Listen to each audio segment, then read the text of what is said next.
Раѓањето на Исмаел.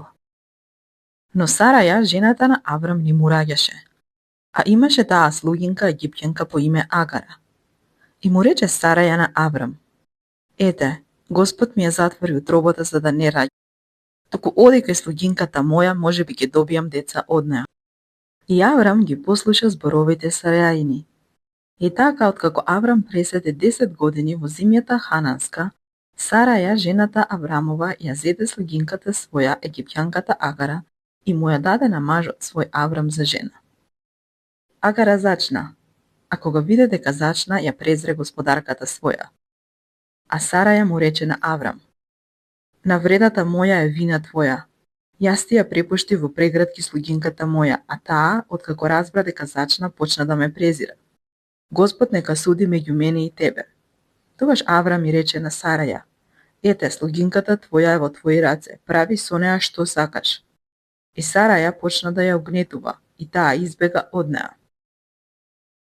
Но ангел Господов ја најде кај изворот во пустината, кај изворот на патот за Сур, и рече ангелот Господов: Агаро, слугинки Сарајна, од каде доаѓаш и каде одиш? А таа рече: Бегам од Сараја, господарката моја. Ангелот Господов пак и рече: Врати се кај господарката твоја и покории се.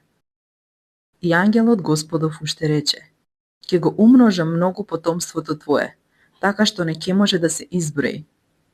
И пак и рече ангелот Господов: Ете, ти си бремена и ќе родиш син, и ќе го наречеш со името Исмаел, бидејќи Господ ја чу маката твоја. Тој ќе биде силен како диво магаре, раката негова ќе се крева против секого, и сечија рака ќе се крева против него, и ќе живее пред лицето на сите браќа своји. Тогаш Агара го нарече Господа кој изборуваше: Ти си Елрои, Бог што гледа се, зашто рече: Пред себе го видов Бога и останав жива. Заради тоа тој извор се нарече Беер Лахај Рои, извор на живиот кој ме гледа, а се наоѓа меѓу Кадис и Берет. И му роди Агара на Аврам син, и му стави Аврам на синот свој, кога го роди Агара, име Исмаел. А Аврам имаше 86 години кога Агара му го роди Исмаел.